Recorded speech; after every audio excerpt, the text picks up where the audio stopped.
Welcome to Writing Rule with Allie. I'm Allie, and this is episode number 8, 5 Firewood Terms to Know, Part 1. You can find this episode's notes and helpful links where you can learn more on my website, alliehart.com. That's ALLEYHART.com. For the first week of this new podcast, I will have a new episode out every day.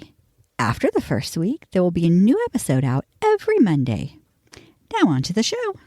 Fire is used for heating and cooking, lighting, and more. It's important to know some basic terminology. However, characters who have never dealt with fire before might not know the terms or what they mean. Number 1, seasoned wood. Seasoned wood doesn't mean that you have sprinkled it with salt or dipped it in ketchup. And if you do that, that's kind of weird. It does mean, however, that the wood has been left out for at least a year. This is to get as much moisture out of it as possible. Wet wood is harder to burn and can be almost impossible to light on fire from a single ignition point, such as an ember or even a lighter.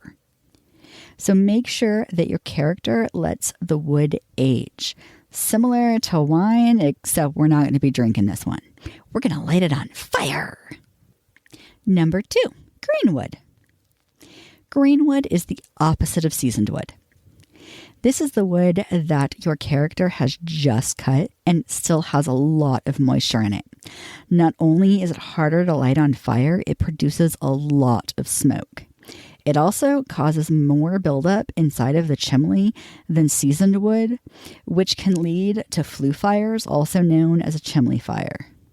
This is one of the top 10 leading causes of fires within the U.S.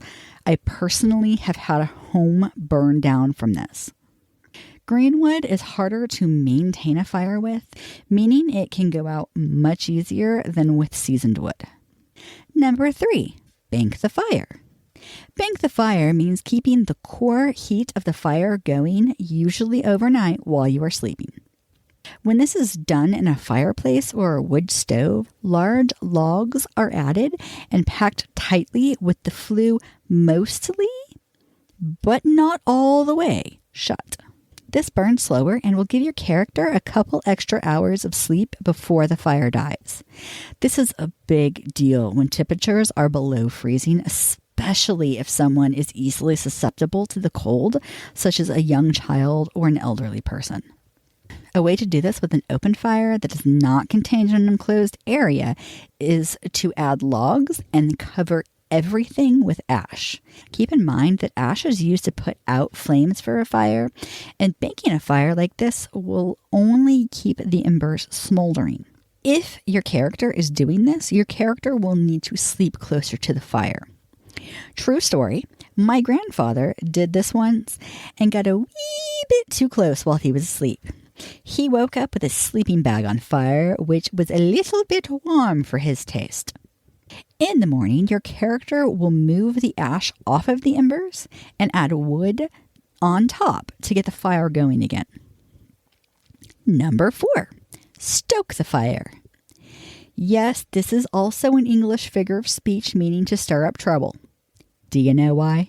Can you guess? Because when you stoke the fire, you are essentially poking it with a green stick or other object that is not easy to catch on fire to make the fire flare back up. This can be because something wasn't burning well or the fire wasn't hot enough, or to make sure that the firewood about to go onto the fire has something hot enough to light it on fire. Although the figure of speech doesn't involve poking people with a stick, no matter how much your character is tempted to do it. Number 5, overnighter, or overnight log. Overnighter refers to a log that is larger than the average size log you would normally use. If they are using a wood stove or fireplace, the log needs to be able to fit into that when they are using it. It should be a slow-burning log. Hardwood is the most likely type to be used as a slow-burning log, but there are some other types that are regional to some places in the world that work well also. There are 2 reasons that you want your fire to burn overnight. The first is to stay warm all night. Your character doesn't want to freeze to death. The second reason is so the fire doesn't go out. This doesn't have anything to do with heat. Fire is important for food or keeping animals away at night. The most likely reason they don't want to make a new fire is that they don't have anything to make the new fire with. The wood is wet. The temperatures are freezing. No one enjoys shivering while trying to start a fire. It makes it much harder. Although, when you climb back into bed afterwards to warm back up, it feels amazing. Fun fact, making the fire can also mean with an open fire, there's dirt and rocks and bricks or other non-burnable materials placed around one side of the fire to make the heat go the other way. It is a good way to make the open side of a fire warmer. Now for everyone's favorite part. What could possibly go wrong? Well, let me tell you. Likely to go wrong. Stoking the fire is one of the most likely times for embers to get outside of the place your character wants the fire contained. This can cause house fires and a whole lot more. Forest fires are dangerous enough, but if your character does not have the advantages of modern firefighting or the system broke down after the apocalypse, there's a good chance they will die and everyone else in the fire too. Also likely, the overnighter burns faster than the character expected and the fire dies in the night. This can happen to even the most experienced people. Possible to go wrong. If your character is too close to an ash-covered fire, they can easily catch themselves or their bedding on fire. If they're traveling with a backpack or bag that they're keeping close to them, this could also catch on fire. Also possible, if your character doesn't know better and places green wood on the fire, it will be hard to light.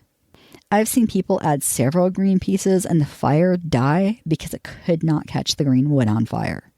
Unlikely to go wrong. If the seasoned wood is not stacked but left on the ground in an area that is always wet, it would not dry out after a year. In fact, it would likely be waterlogged after the year. I don't even know if a waterlogged wood would catch on fire without first drying it out. Also unlikely, while stoking the fire, the sparks could go up the chimney, starting a flue fire, also called a chimney fire. While these types of fires don't always burn the house down, flue fires are a big risk for burning the house down. There is also the risk that it would damage the masonry holding the bricks together. That is a fire hazard for a later date. And possibly unexpected for a new owner of a house, if the last owner of the house had a flue fire and they did not know that it damaged the masonry. Improbable, but technically still within the realm of possibilities. Your character is stoking the fire and a twig or even a log comes out of the fire and burns someone. They would likely be stabbing the fire to make anything over the size of a twig jump out, but it is possible. Thanks for listening.